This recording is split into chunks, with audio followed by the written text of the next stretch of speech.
So hopefully everybody that's in here is in here for this talk. If not, that's cool. You can go. How many conferences go this late in the evening? This is it, right? This is unique. This is weird. Not weird. Normally, if I'm on stage at this time of night, I'm doing improv comedy. Not kidding. So if you want my slides, they're at tinyurl/OWASP-CypherCon. Hopefully I spelled that right. I live in Chicago. My name's Dwayne. That's where I do improv. I also love rock and roll and karaoke. Hit me up on the Instagram, even though I don't have that listed. That's my preferred communication channel. But you're all security people. You'll figure it out. In fact, if you can find me on Instagram, I'll happily be your friend there. I work for a company called GetGuardian. Who here has ever heard of GetGuardian? Yay, we got one person. We help people figure out where their hard-coded credentials are. And that's how I got in the security space. I backed into this company by giving another talk that mentioned this company, and they were smart enough to recruit me.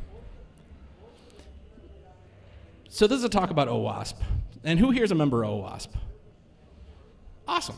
We got one person. I saw a couple other hands. What, are you have affiliations with OWASP over there? Yeah, it's a good price, but we'll get to that. But I think good security is what OWASP is all about. At the end of the day, OWASP helps people do this: sleep through the night. It helps them go camping with their family, way outside Wi-Fi range, no matter where they put a cell tower. It helps people relax and go to concerts. I mean, we're practically at one right now, and you can do your work. But it helps to go to places like Taylor Swift, where there's not that good as Wi-Fi coverage. And ultimately, it helps us hang out with people we love, doing stuff that we want to do, not up at 3 a.m. listening to an alarm bell. Because all technology, all of it, has a human cost to it. I'm realizing all of my slides are fairly centered with the text, so this is going to be fun for y'all. Just squint, and you'll kind of get it. So if that's how good security looks like, what does bad security look like? I think it looks like this. It's very isolating, where we end up just staring out a window, hoping that pigeon comes back. Because, man, I ain't been outside in 3 days, because this incident is deep. This is one of my favorite pictures of all time. The absence of reason, or the sleep of reason produces monsters, is what it says in French down there. It's really hard to see, even if you could read French. This is a terrifying world. Who learns about a new vulnerability or threat today? Who learned about one this past week? Who learned about one this past month? That was hopefully everyone. I saw some hands go down in the last month category, so I don't know how that works. But it's a terrifying world, and we hear a little bit. We hear about a 15-second soundbite of this new vulnerability, and it's like, am I affected by that? Like when Log4Shell was first announced, who thought that, I don't use Java, that's not going to impact me? Anybody? Yeah, we all said that, unless they knew exactly where it was down in the stack. And ultimately, I hate reading 40 to 90-page PDFs. Who here likes reading white papers? Yeah, we do it because we kind of have to. Some of them are entertaining, but man, combine that with it's terrifying and isolating, and we end up in some pretty unhappy families. And I think it's a cascade effect, that it's not anyone wants bad things to happen to other people. They want those things that they want. They want to sleep well through the night. We want to take shortcuts, but at the end of the day, we're lazy, and we do things because we're just guessing because, well, we don't know. And that's how things like Log4Shell happened, where no one saw it coming until all of a sudden they did, and then it was too late. Unless you're Uber, or you're at Uber, and you got literally the 40,000th phishing attempt, and you hit the wrong button once. That's the story I have heard. I don't know if it's true, but that's how they super phished an admin. They just kept pounding on him and pounding on him and pounding on him with two-factor authentication requests until finally his thumb slipped. Then the kid from Lapsus got in. A 19-year-old got into the Uber, pwned everything because, well, they left all of their credentials hard-coded in PowerShell scripts. Don't do that. That's another talk. My favorite part of the story is he got into their Slack, told them he did it, and they didn't believe him. So the next person he called was the New York Times, and that's how we know about it. Circle CI, who got hit by this? Anybody's stuff get taken out of production? I should probably ask, is anybody here a dev, like just lives their life day to day as a dev? I will slightly adjust this talk thing. This is slightly who this is written for. Who here is a analyst? Any analysts in the room? We got one up here. We got one over there, awesome. Anybody here do incident response? Right on. Frontline workers? Probably you wear every security hat in the building, don't you, sir? Yes, you can always tell. Any execs here? Any VPs, C-levels? I didn't think so. I saw another talk earlier, now I can't stop thinking about VPs and execs not coming to these things. They really should. Invite your VPs next time. Security teams are outnumbered. You're all outnumbered out there. And outnumbered not just in the adversarial sense where there's 40,000 script kiddies for every minute you're awake. No, it's just in pure number of devs in your org. Alex Rice said it's in the best organizations 100 to 1, devs to support people. I've met people at smaller companies that are like, we got 3 support people and 40 devs. Like, good for you. That's awesome. I don't trust that number, but that's what people tell me. So we've invented this term called shift left as a response to this and embracing the DevSecOps tradition, because we like simple monikers that convey some kind of meaning to someone, though we don't all agree on what that means. Again, that's a whole separate talk, but who here knows the term shift left?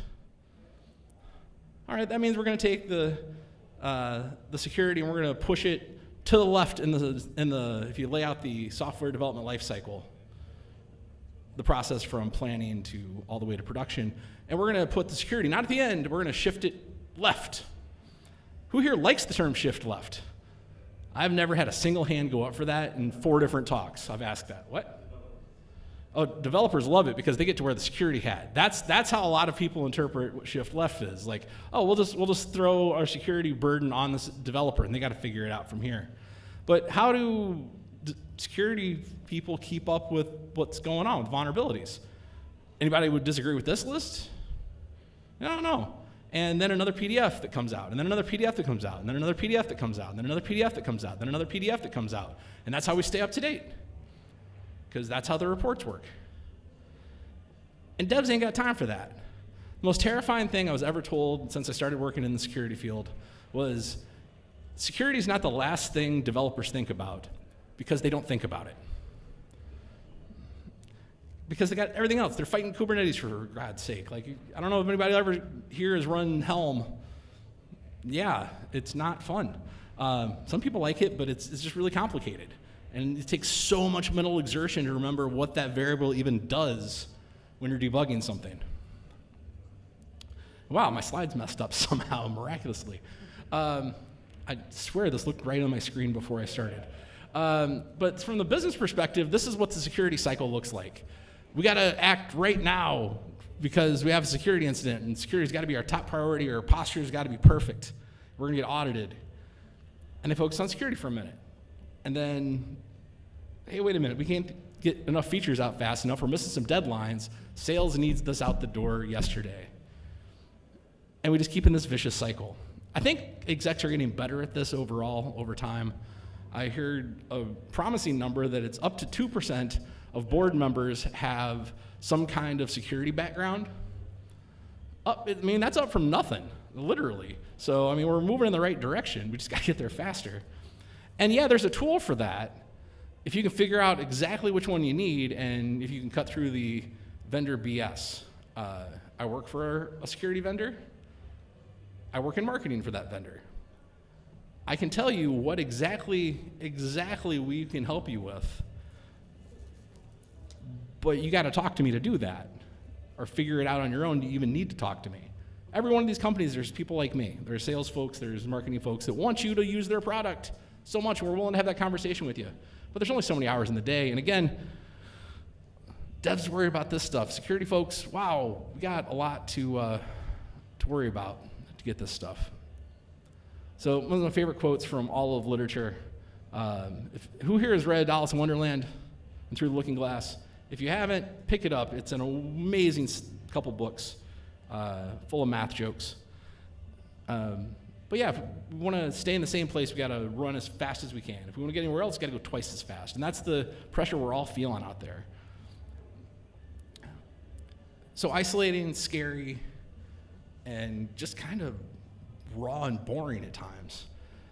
Yeah, isn't there a group of superheroes who's dealt with this before? Can't we send in the Avengers or something? Yeah, we already have it. It's called OWASP, Open Web Application Security Project. Been around for 20 years now. It has evolved much since then. So all the people that who's actually heard of OWASP before?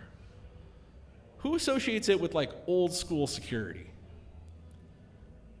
Who associates it with like that other conference over there besides B-Sides? That's interesting. Those are the first 2 times no hands went up for either of those. Because it did start 20 years ago. And they have a website. And the original founder of OWASP, one of the original founders, recently said in an interview, the website is the biggest detriment to OWASP because it's a Byzantine mess that no one can figure out how to navigate. And that's literally why I wrote this talk, to help people figure out how to get started with OWASP. Mission's very, very clear: no more insecure software. This is not a reachable destination. We all know this. Everything's insecure. Everything will be exploited if it can be. It's Atwood's law, but for security. If it can be exploited, it will be exploited. Jeff Atwood's law is if it can be written in JavaScript, it will be written in JavaScript. If you can break in, it will be broken into. They're a giant nonprofit all over the world, thousands of people involved. So I'm a little shocked there's only a couple people in here that talk like this. But also, you're already an OWASP member, so why are you here? But how do you navigate all of that? That's a giant mission statement. I think the mission statement and really what they do boils down to these things: projects, communities, events, and then highly related to those things, education, training, and publications and resources. We'll start with projects because that is the base unit of work. Like a commit is the base unit of work in Git. The project is the base unit of work in OWASP. So these are open source repos. You can contribute to them. They're built by people like you and me, literally. I was privileged enough to be at a talk a couple months ago at this point with one of the top 10 maintainers, and he built the list, the Kubernetes top 10, which I'll talk about later. And he's like, there's 3 of us. There are 3 of us working on this right now. If you can help, please help. If you know Kubernetes at all, do a pull request, file an issue, anything. We need your help. So, built by people like you and me. New ones pop up weekly, right? Last time I looked, there were about 250 of these things in any kind of usable state. 157 in usable state, but there were probably closer to 255 at this very moment. If anyone wants to look it up and let me know, that'd be awesome. They fall into multiple categories: flagships, which are the flagships, production projects, which are meant to help enterprise teams adopt them. VPs and execs be like, hey, that's actually enterprise grade because it says production project. Nothing is qualified into this yet because they put the bar pretty high. Even their flagships don't qualify under their own rules. But this has been around since October, so it's pretty new. Lab projects, which are on their way to flagship, but they're more specific to problem sets. Incubator projects, which are on their way to lab projects, but are pretty immature. And there's a whole bunch of uncategorized ones below that. So flagships, they're 18 last time I looked. These are big. These are ones I'll talk about later. These are where if you walk away right now from my talk, which would be okay, I wouldn't mind, it's 8:20 at night on a Thursday. This is where you would start. Just go to their flagship and just run down the list. But don't leave yet, because the better part's later. Lab projects, 34 of them. Again, we get more specific. You have things on here like Java, Python. It starts getting much more narrow. And then incubators are on their way there. If you want to make a big splash in a little pond, incubators have tons of issues, then they need security people with eyes and typing ability, which is all really any of this is. They also categorize things by type. You can go into a type menu, and you might notice these numbers don't quite add up to the numbers I showed earlier. I don't know how to explain that either. I've never done a one-to-one mapping, so if you want to do that, there's probably a project for that, honestly. But in all reality, in all seriousness, they have built this idea of CRE, a common requirement enumeration, and mapped it one-to-one to the software development lifecycle, starting with, can't read my own fonts, requirements all the way through operation. And they tie these to specific projects. So if you are in the design phase, and you probably need Threat Dragon at that point to start looking at your designs and are they secure. And this is a good way to start. So whatever project you're working on, just go take a quick peek. Like, hey, can something help me in this particular phase? So CREs, common requirement enumeration. There's a whole web project for this. Again, the basic unit of work as a project. Anybody Drupal people here? People work Drupal? In old school Drupal, everything was a node. Even nodes were nodes. Like in OWASP, everything becomes a project. OpenCRE.org, jump to it. In fact, we got enough time. I don't have time. This is what OpenCRE looks like. Do bigger. And what's a vulnerability? Somebody shout out a vulnerability. SQL injection. Thank you. And here are related documents to SQL injection. And it's all properly cross-indexed. So you can come here and start finding how things are interrelated very quickly. Community. The community are the folks that build these projects. This really bothered me. I need to stop and readjust my entire deck, I think. Community. I was at a talk for the Joomla Association one time. Or was it Paris? Berlin? It was in Paris. Anyway, he said the problem with the 4 freedoms of open source is that they're missing one. It's like we have the right to examine the code, we have the right to change the code, we have the right to run the code in any way we see fit, and we have the right to redistribute that code. None of those freedoms exist if you don't have the freedom to gather, assemble, and communicate. And that's the freedom of community. And that's what OWASP really has embraced. All of these crazy mismatched numbers of types versus categories, all built by us, all built by human beings, all over the world. Hundreds of chapters. There's meetups in almost every area. The last time I gave this talk, I gave it at Snowfrock, the Front Range Open Conference, which is a OWASP conference there in Denver. So I was mentioning their event there, but OWASP meetups, you all know what a meetup looks like. This is the one that takes place in the Git Guardian office in Paris. This is the most recent pictures I have. It rotates around where they do it in Paris. A lot of cities are like that. But the point is there are meetups literally everywhere. So just go to meetup.org. And the best part is, I'm not going to say because of the pandemic, but the pandemic inspired a lot of them to go online. So you can go to ones online. I go to Ottawa's. I went to Cincinnati's. That's the one where I saw the maintainer of the top 10 for Kubernetes. So just find them, go online. There are bigger events like Snowfrock. This slide's slightly out of order. There's a big event that's happening in DC, October 30th. So if you like this event, but just wish it was a lot bigger, and maybe the music in the hallway is a little bit quieter, this one's probably for you.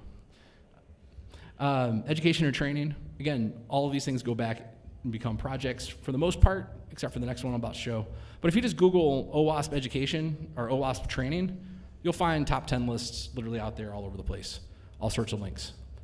But one of my favorite tools I've ever come across for security training is Secure Flag. They are a platform. They are their own standalone thing. They are highly associated with OWASP because all OWASP members get full, unfettered, free access. And you can earn certs through Secure Flag. You can play an ongoing game of Capture the Flag with hundreds of other people. And learn as you go, and this is constantly evolving content. Again, completely for free if you're an OWASP member, which is a paid membership. It's $500 for a lifetime, or $50 a year. That's the last time I checked the prices. And again, this is a platform. You pay for it on its own. It's a little less than that, but not by much. Publications and resources.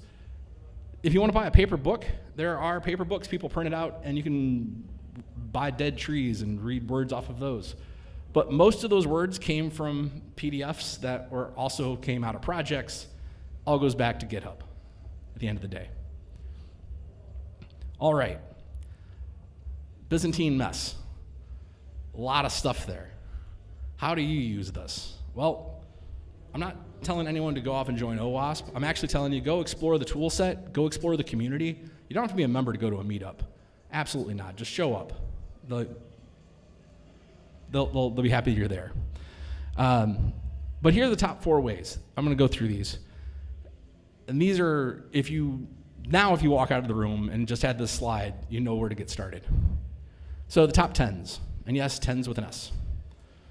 So there's the OWASP top 10. Who here knows the top, is familiar with the OWASP top 10? Oh, I was hoping this would be everybody. This is the standard, at least in my opinion, and the standard of a lot of people. This is the standard. These are the top 10 most common vulnerabilities that are being exploited out there in the wild. Plus 2 that the community vote on. And no suspense here.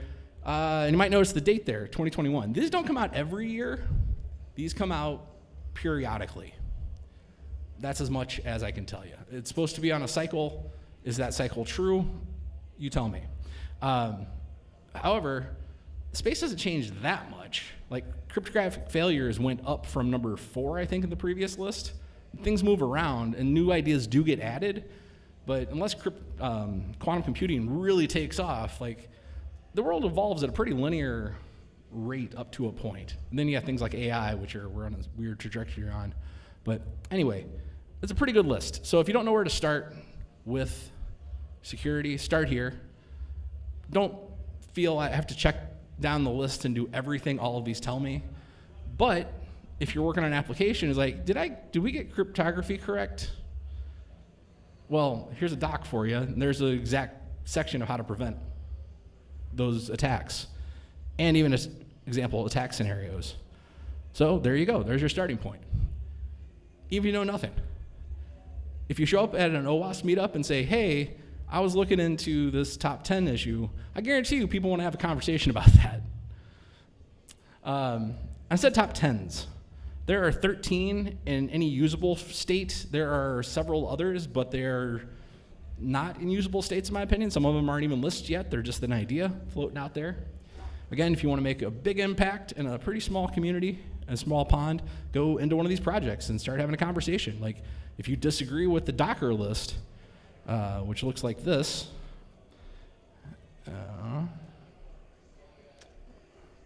that's one where it's not directly linked. Again, Byzantine mess, everybody. Go to Kubernetes. I know that one works. All right.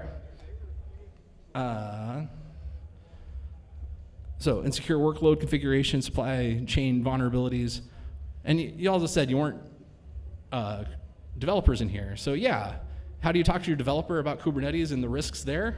Start here. At least you'll have the common language of what's going on with this.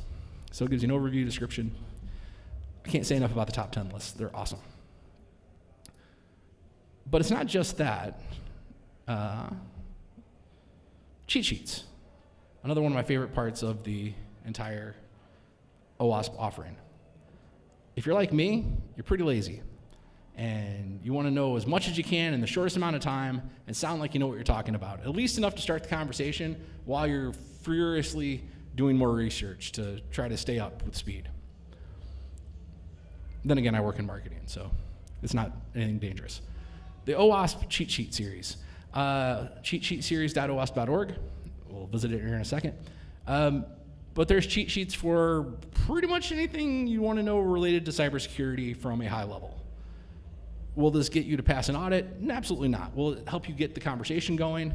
If someone comes into your office and says, what do we know about, again, we'll pick on Kubernetes security, but what do we know about Kube? here's a starting point. Here's what our common knowledge base. Here's what the industry has agreed, this organization has agreed, the community has agreed. These things are true. These things are probably the right move. So if we jump back up here, not gonna be super easy to see on the screen. Make it a little bit bigger. But clickjacking, one of the most talked up vulnerabilities that no one I know has ever suffered from in the last, I don't know how many years.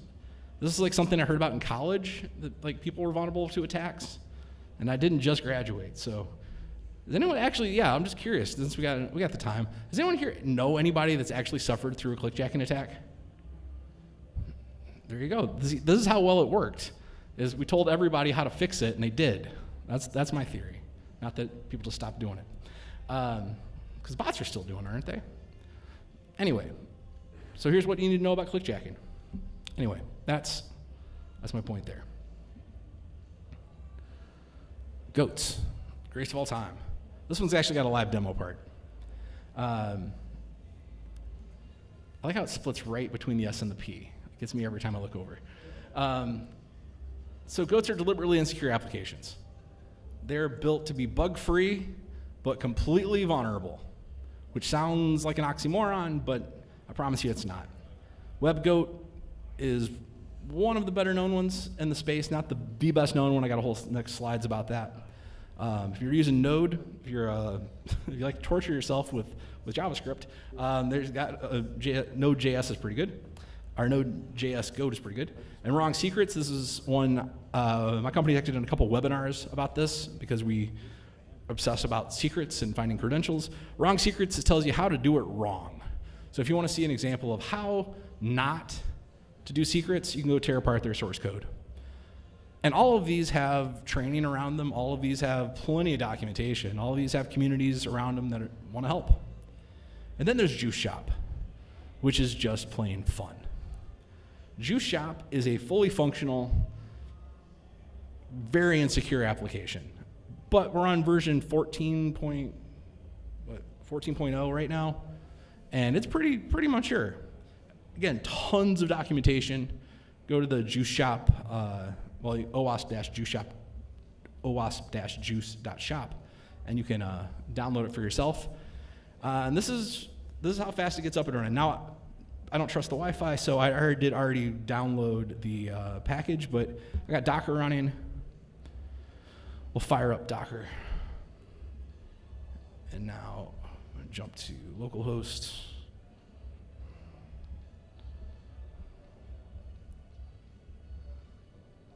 I'm on 8888 localhost.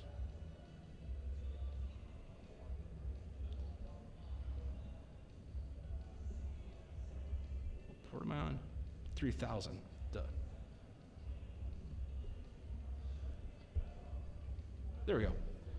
Sorry about that. Should have that prepped. All right. So Juice Shop looks like a juice shop because it is. You can make an account. Do not put your credit card in this.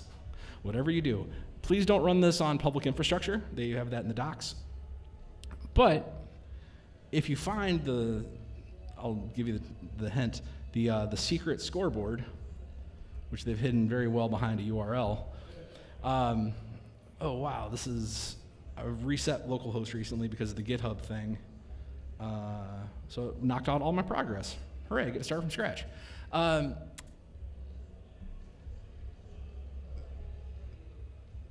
So this is what it looks like. It is a full-on training tool of how to go accomplish these things. Even very simple things like bully the chatbot. Who knew you could bully a chatbot? Yeah, with a human being, don't bully a human, but if you're on a site and you know clearly you're dealing with AI, yeah, you can ask for a discount over and over and over again, and eventually it's programmed to give in because it wants your money more than it wants to win.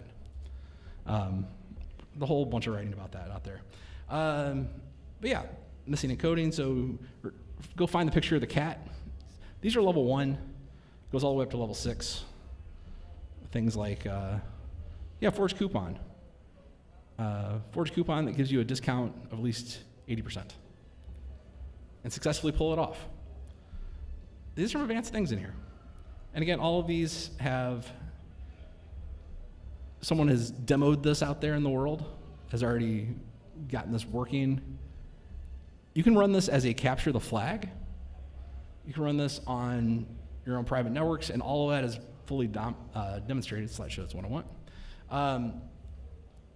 If you watch any other talk because you saw me talk and said, hey, I want to watch more about this, this is the one I would recommend. It's the chief maintainer, Bjorn, gives it, and it's really entertaining. He gave this at one of the recent AppSec days. I forget which one. I think going back in October. All right. So let's review real quick before we jump to Zap. So this list, if you were just starting your journey and had nowhere idea, like how do I get started, I would start with the top 10 lists. If you're on your path and like I need to learn more about something quickly, no matter what you're doing for a living, cheat sheets should be in your back pocket. Now we're moving into the purple and blue teams. That's where I think GOATs have the best advantage because they teach you what is actually there and what people are attacking and how those attacks work. And then there's Zap. Zap is definitely purple team, but I think Zap is really a tool for attackers.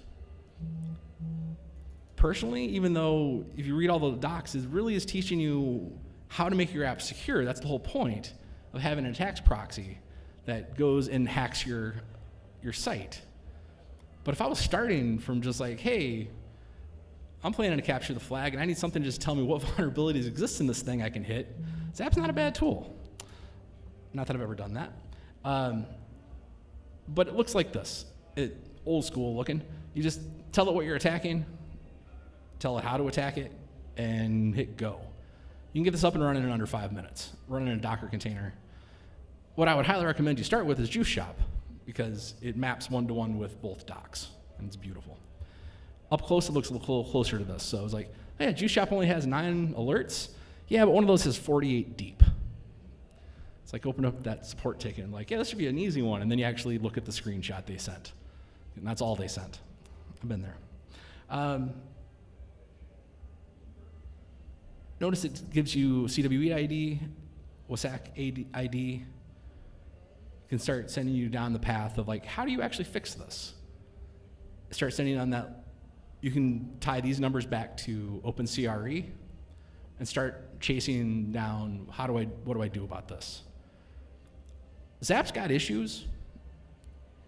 There's an issue queue for all of these things, but this is a tool that if you really are interested in like red teaming, in my opinion, that would be an issue queue to go get involved with.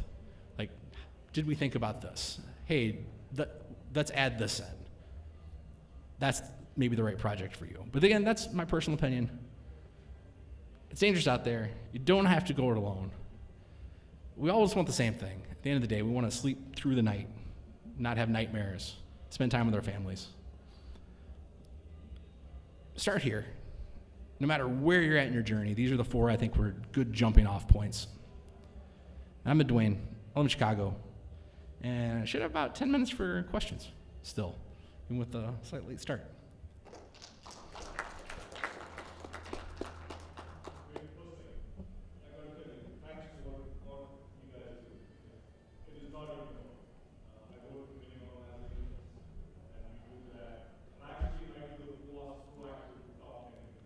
Oh, nice.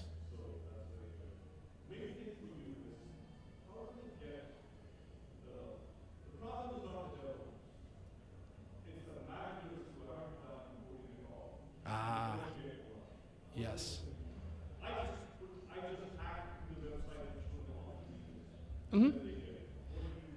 Tying the business value down. I think someone said it earlier, and I can't remember what talk that was in. You can learn more for the price of a beer than you can for like the entire entry fee to RSA if you get them in the right room, execs. So very much there is the human aspect to it of like, hey, what are you doing on Thursday night next week? Go to this thing with me.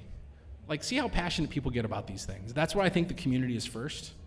Because if you go in with Zap, wow, nobody knows what you're talking about. I forgot to ask how many people actually have heard of Zap. I asked in a room once at, where was I? Charleston, West Virginia, Secure WV. Like, who here's ever used Zap? And 3 hands out of 30 went up. And everyone in that room was either affiliated with OWASP some way or another, I think, if I remember right. But that's where I would start, is just the pure human aspect to it of, hey, that is, yeah. If you're trying to get a budget number, I think that's the better approach.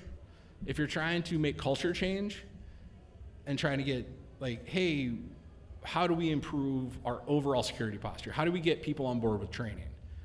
Have you ever, again, it's not the developer issue, but hey, we need to approve like an afternoon for the devs to do this activity together. Let's do a quick capture the flag. Let's do a quick, fun kind of interactive training. Tying that back to business value seems pretty straightforward to me, but again, I'm not wearing a CIO hat.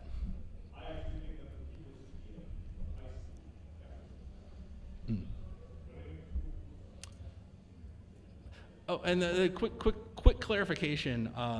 So I am an OWASP member, proudly and strongly. I don't lead an OWASP chapter. I'm just somebody who thought it was neat enough to write a talk about. So I will take the credit and pass it on to the rest of the entire OWASP community, but I am one of many, not any kind of title. Yes. This is how I'm contributing. Other question? That was a hallway.